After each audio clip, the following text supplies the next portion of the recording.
So whenever I first started reading Chainsaw Man, I would take a lot of notes.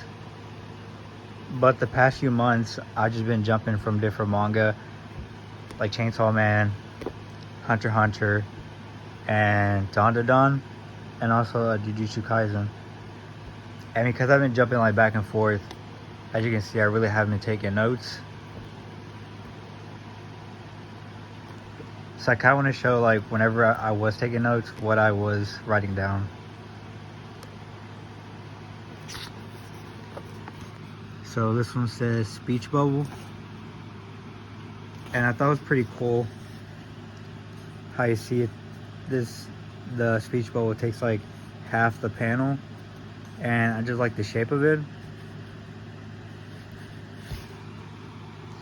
Before Chainsaw Man, I was more familiar with Dragon Ball Super, and the speech bubbles tend to be like just basic circles.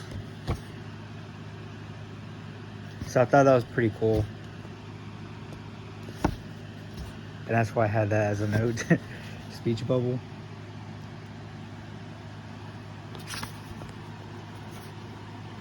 It probably helped to have like something to hold my phone. There you go, kind-ish. I showed you a page by page. Just share like a couple pages. So this one says no background bubble.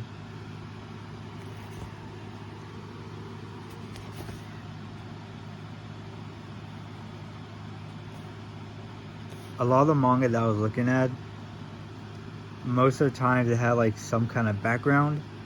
So whenever I saw that this one had like no background whatsoever and there's just a little shade, I thought it was pretty cool. And it was one of those things where, because I saw that Fujimoto was doing that, in a way it was like I was getting permission to do it. So I kind of have like the mental thing that if somebody says I'm not using enough backgrounds, or the backgrounds are basic, in my head I'm just like, well, I kind of got it from Fujimoto, so I don't care. I don't say that because it kind of just made me sound like I'm comparing myself to Fujimoto, and that's already going downhill from there.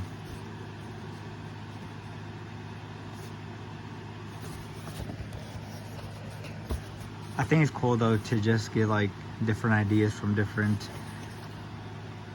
artists, and that's one thing that I picked up on. And of course he has different ways of being creative and also trying to get a grasp of that. And also there's other artists that they have different ways of doing it. So I'm just trying not to overthink about it, and then just play around with different stuff. So let's go to another page. Same thing, it says no background. And I like how with the rain, he has like this screen tone, and then he like erases certain parts of it to show the rain.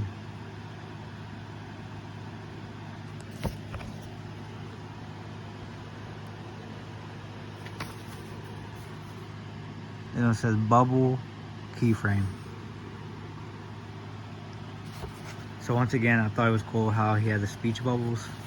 And of course, there's like the silhouette of Denji and Pochita, and then with the background, and also how it fades in. That's pretty cool.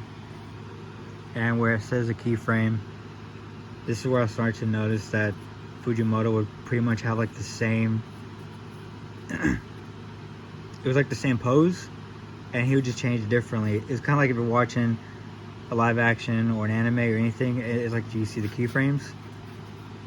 And I thought that was super cool.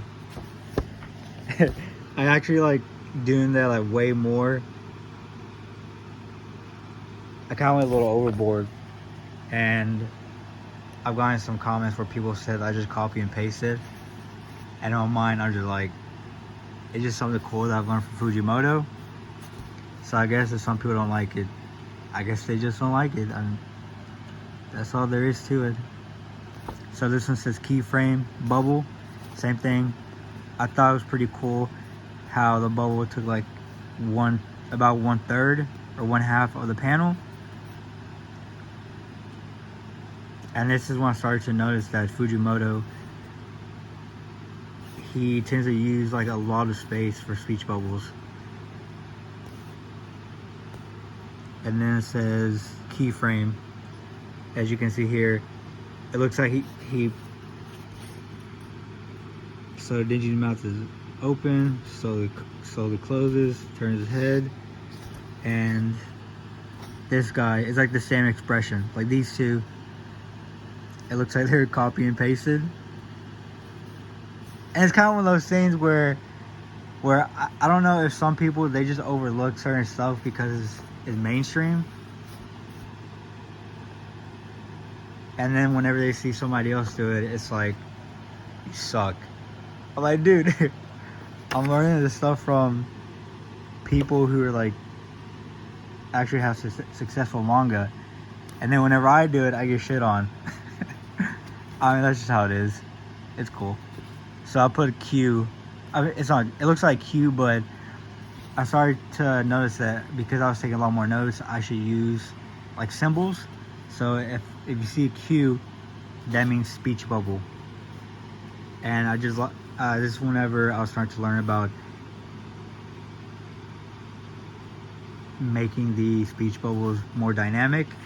So as you can see, because this is gonna be there's about to be a fight scene, the speech bubbles are kind of, they have sharp corners.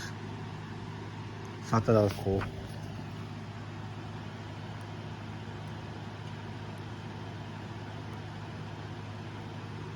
Is this one? Where's the next page?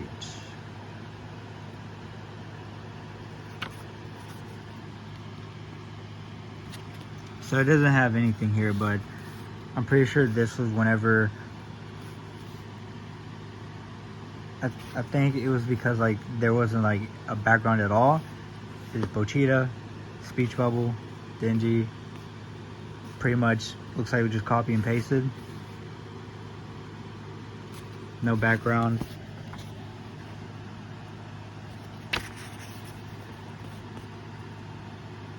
I should put a note there. I think it's cool how he just fades into the background and then also the shading there.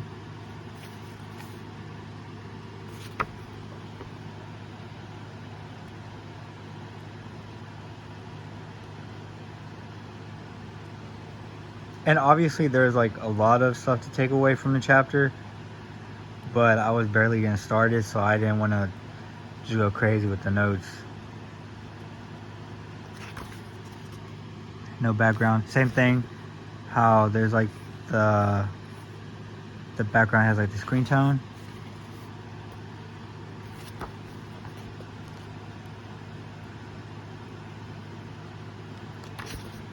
I like how that's the right there, how it just fades in.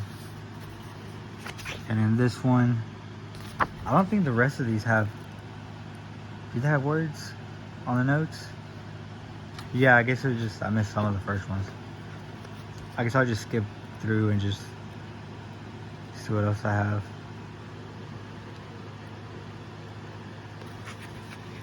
This says no background, zoom out.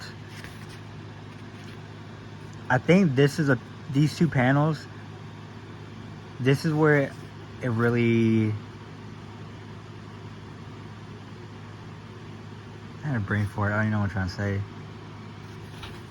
This is where I really realized that the story of a manga can take it way farther than the art can. And of course, that, I guess that could be subjective, but just from what I've seen with Chainsaw Man, like there's a lot of panels where it looks like it took maybe 5 minutes, but behind those 5 minutes that of course people think took that long, there's a lot of thought behind it. So even though it looks like super basic, there's a reason why that panel is there, and like the purpose, and just just keeps the story moving and all that. So this is when it kind of I kind of like a light bulb moment, and that's whenever I just started to put more of an emphasis on the story. Excuse me. And also just think more in depth, like the why behind it. And around this time, this is whenever I started asking myself why I enjoyed watching Seinfeld.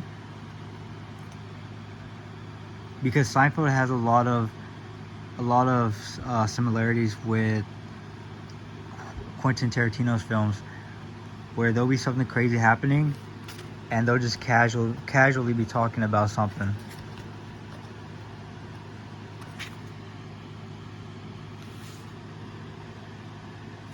So I put zoom out.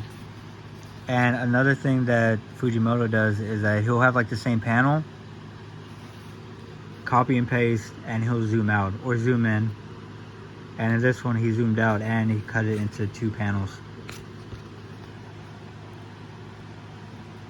Alright, and let me just see one more.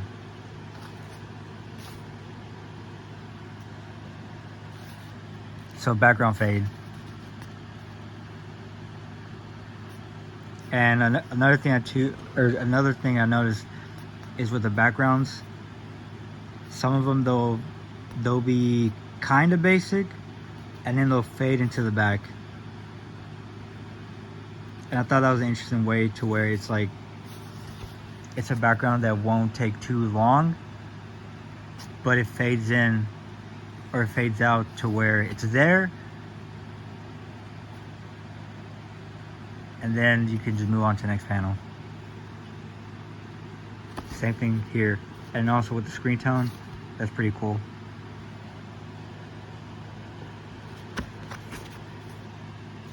And then this one I didn't have a note, but I think this is gonna be like the ones where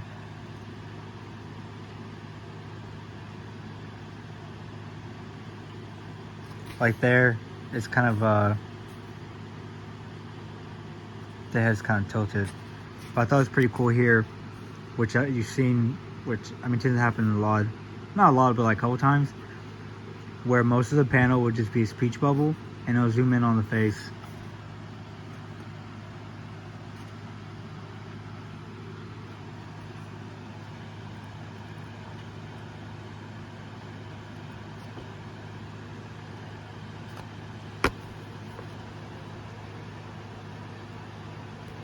So I really haven't been taking notes. I kind of just pick up stuff, and if I see something, I'll go on the Manga Plus app, I'll screenshot it, and I'll put it in the Google Drive. And I have different folders where one is, it'll be like fighting, poses, backgrounds. So that's why I really haven't been taking notes. I guess in a way I do, but they're more like screenshots.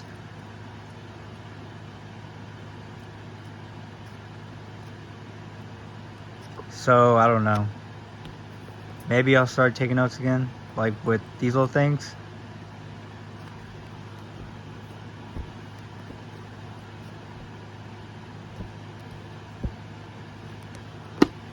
It's also 4 a.m. I'm brain dead.